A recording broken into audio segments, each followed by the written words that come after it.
Au Bénin, Cotonou, Parakou, Boycon et Abomey-Calavi accueillent du 8 au 25 novembre 2023 la campagne Jésus sauve l'Afrique du prophète Mohamed Sanogo, pasteur du ministère Message de vie.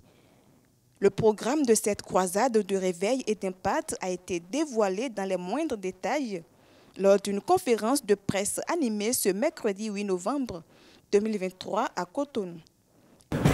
C'est une campagne d'évangélisation qui aura lieu au moins dans 4 de nos villes ici au Bénin, et à partir de Parakou. Parakou, ça va être le mercredi 8 et au vendredi 10 novembre 2023 à l'espace Bioguera de Parakou tous les jours à partir de 16 h.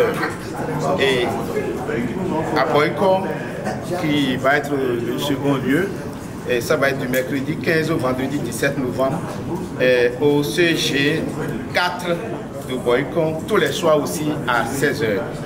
Et puis ça va être le tour de Cotonou à Renaud-Purvel. Et Renaud-Purvel, ça va être, quand nous parlons de Renaud-Purvel, c'est bien sûr à Papa. Ça va être du mardi 21 et le mercredi 22 novembre 2023, tous les soirs également à 16 h. Et cette campagne d'évangélisation Jésus sauve l'Afrique va s'achever dans la commune d'Abomey-Calavi le vendredi 24 et le samedi 25 novembre 2023. Tous les jours à 16 h au CG Zoka. Nous invitons tous les leaders ecclésiastiques, les leaders d'église, les leaders de structures ecclésiastiques à se joindre à nous pour que nous puissions ensemble jouir de cette bénédiction que le Seigneur prépare pour notre population. Dans le cadre de cette campagne d'évangélisation et de guérison, plusieurs actions sociales sont planifiées. Et dans ce mouvement de campagne, Dieu nous a mis à cœur pendant qu'on était au Togo d'aller au Bénin. Parce que c'est un mouvement pour toute l'Afrique qui a pour but pas seulement d'aider, mais d'apprendre, de dire à l'Afrique que l'Afrique peut dorénavant aider les autres. On n'a pas besoin d'avoir beaucoup de choses. On a besoin d'avoir le cœur, on a besoin d'avoir la volonté, on a besoin simplement d'obéir à ce que Jésus-Christ nous a demandé de faire. Et lorsqu'on se met en mouvement, le ciel s'ouvre et la bénédiction de Dieu est manifestée. Chacun des pays vers lesquels le Seigneur nous a conduits, il a donné un sens à chaque pays. Parce que chaque pays transporte un trésor, transporte quelque chose de particulier qui va servir à l'ensemble pour faire de l'Afrique, comme je disais tantôt, la dernière carte de bénédiction de Dieu pour les nations, pour apporter l'amour, pour apporter la paix, pour apporter du bien-être aux hommes dans le monde entier.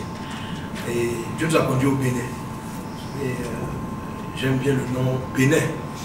Parce que Bénin, dans le français, ça veut dire quelque chose aussi de faible.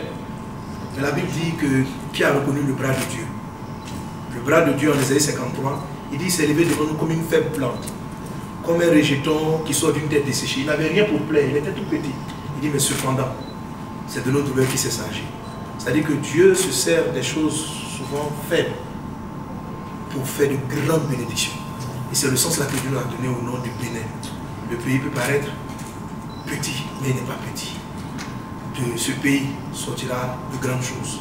De ce pays, les nations seront bénies. Donc c'est un nom qui rime avec bénédiction.